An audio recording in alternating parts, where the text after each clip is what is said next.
Alright, I've been meaning to get to these games for a while now, but I just couldn't find the time. But now since school is over, for me at least, I think I'll be able to manage.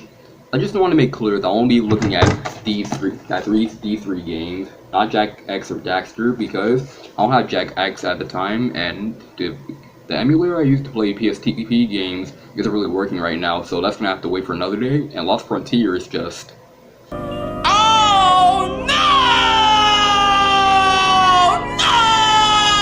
So yeah, anyway, without further ado, ladies and gentlemen, welcome to Jak and Daxter Marathon.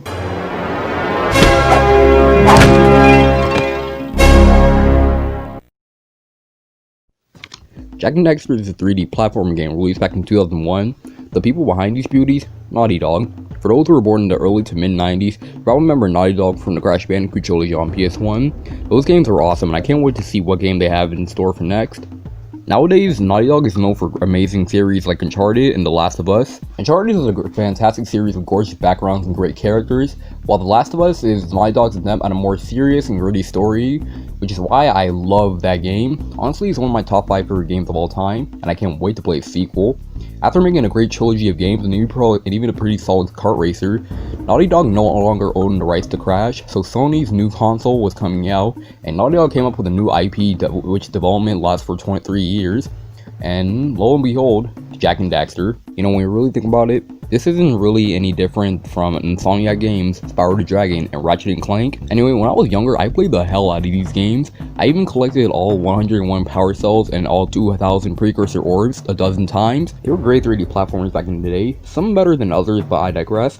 And what I really love about doing these reviews is looking back at the games that I used to love as a child and see if they hold up to my standards of today. Anyway, we start a story with Jak and Daxter on a speedboat to Misty Island. While they're there, a lurker comes out and attacks Jak and Daxter. Jak throws a bomb at him, causing Daxter to fall in a pit of dark eco.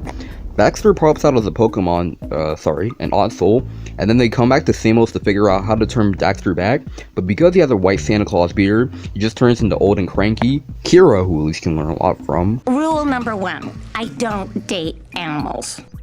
You don't know what you're missing.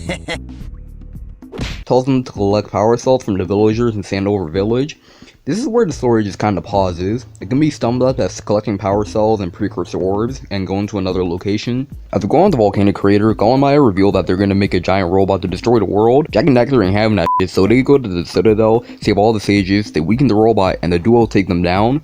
And it's really sad because Gull is the only one who can change Daxter back to his normal state. I'm doomed. By the way, if you collect all 100 precursor orbs, which really isn't that hard to do, you get a secret ending showing you what's inside of the secret precursor door.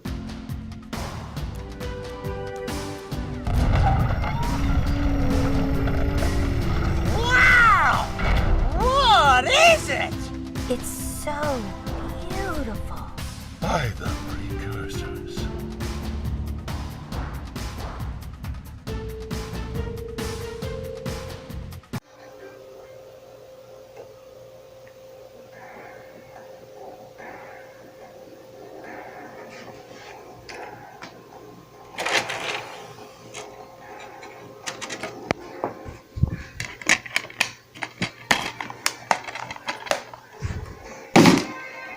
Story short, simple, and to the point. I honestly really enjoyed it, although I just wanted to say that making Jak a new protagonist in a character-driven 3D platformer doesn't really work here, because we all know that teenagers are one of the most quiet people on the planet. Even though the plot's a little bit shaky, the gameplay where the game truly shines. You assume control of Jak, and the aim of the game is to jump, collect precursor orbs, collect power cells, and die. The game's kind of structured like Banjo-Kazooie. You're thrown to a level with little direction, you have a set number of things to collect, and you're rewarded for being curious. I really love this kind of level design. In fact, there's no loading screens to be seen in this game whatsoever, not even after dying. I think it's safe to say that this might be one of the, if not the first open world platformer. Jak 1 really did the best job at making the world feel interconnected. As soon as you enter a next level, there's no loading screens, you're just there. What I really love about this game is the sense of discovery. Like when you see a trail of precursor orbs, you're already at another level. The pace of the game isn't interrupted by any loading screens, which appears in literally any other game ever, or in Forbidden Jungle where you just walk inside of a tower and you're sitting in a whole new level. There's a similar feeling with the final boss too, and what's really cool is that sometimes what you do in one level affects everywhere else. Anyway, Jak himself is pretty versatile when it comes to combat. He can slide punch, which doubles as a slam attack and an uppercut, roll, do a long jump, and do his best Bandicoot impression. While Jak is capable of taking on 2 or 3 enemies, but any more than that, Jak's not very good. In ambush sections, every time Jak hits something, there's a timing window which leaves you vulnerable for a couple of seconds, and to add insult to injury, every time Jak dies, Daxter likes to tear him down to come up with the quip with that oversized mouth of his. I'll say something really teary at the funeral, like, "How am I gonna get changed back now?" But to remedy this problem, there are eco powers you can experiment with. The blue eco makes you run faster and open up precursor ore vents and jump really high. The red eco makes your attacks faster. Yellow eco turns you into Super Saiyan, and green eco increases your health. Jak also has pretty good and precise movement. He doesn't feel too heavy while at the same time not feeling too light, and when I die, it feels like it was a mistake I made. I can't say I've been a victim to collecting patrols. Now let's get on to the main collectibles, power cells. Power cells are your end goal objective. You can get one either by riding a zoomer, collecting all 7 scout flies, completing a certain platforming challenge, and almost everyone in the town has one for absolute bullshit reasons. This guy has a power cell for his re-election campaign. This girl has one for scientific research, and that's where the precursor orbs come in. Think of them like the musical notes from Banjo-Kazooie or the gems from Spyro. Moneybags, you greedy bastard. What I really like about going for some of these precursor orbs is just exploring the environments. I mean, I just found these trail of precursor orbs by complete accident. You can give these to people to help them with their problems. There's also these oracle machines that give you 200 precursor ores in exchange for 2 power cells. Anyway, you can ride a zoomer, which can be fun at times, but it can be a little bit frustrating to handle. You can also ride a bird called a flet. Why does that sound like a brand of cereal? Anyway, that's fun in every level that I've seen. You know, all 2 of them. All 9 levels, well 10 if you count all of my Citadel, are pretty fun all things considered. The bosses are honestly just pathetic. They're just way too easy and just lacking in 2 personality. The only boss that I liked was the final boss, but it's still way too easy. While the game is pretty fun, the game's a little bit too short and easy.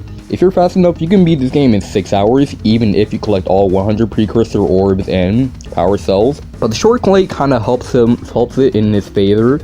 The game can get a little bit repetitive with just collect power cells here, we have some memories here, go Super Saiyan here. For PS2 standards, these visuals look gorgeous. The level aesthetic has really nice textures and the draw distance looks so great. Although playing on a widescreen TV makes some things come out a little bit pixelated, but it's really easy to stop what you're doing to just look at the view. The character models, on the other hand, have not aged well, especially compared to later games in the series. Back in 2001, these may have looked great in its time, but some of the faces these characters make are just hilarious. Yes, Daxter, I'm looking at you. What? The soundtrack isn't really as memorable. I mean, it's not a bad soundtrack and it fits most of the levels, but I can't really remember a lot of them. I really like songs like Mountain Pass's theme, which is pretty good, and the nostalgia theme, which is Sandover Village. My favorite theme will have to be the final boss with Galamaya. It's well composed, so in conclusion, this is probably one of the greatest PS2 games of all time. While the game is pretty short and easy and has a couple of frustrating moments, Jak and Daxter doesn't really do anything wrong as a platformer. The worlds are bright and colorful, the platforming is precise, and it's all just all around a great game. The game even went on to sell 15 million copies, spanning 2 direct sequels and 2 spin-offs. What about Lost Frontier? I have no idea what you're talking about. It's nice to see that Naughty Dog managed to create a whole new world without making the first game so frustrating to 100% complete like Crash 1, and even got that Red Greatest Hits label, which I honestly don't get why people hate so much. Why does my copy of Jak 1 have the greatest hits label disc, but not the greatest hits label case? Why is same with green on the back? Oh guys, Jak and Daxter is a pretty funny game. It has aged remarkably well. I really recommend you guys pick this up and see what this game's all about. Now I want to know what you guys think. Jak and Daxter look like a good game to you? Have you played it? And what are your memories with this game? Let me know in the comments below. So now we have this game over there. Next time on the Jak and Daxter Marathon, we're going to be looking at Jak 2. Hope you guys look forward to that. So thank you guys for watching. I'll see y'all next time. Peace.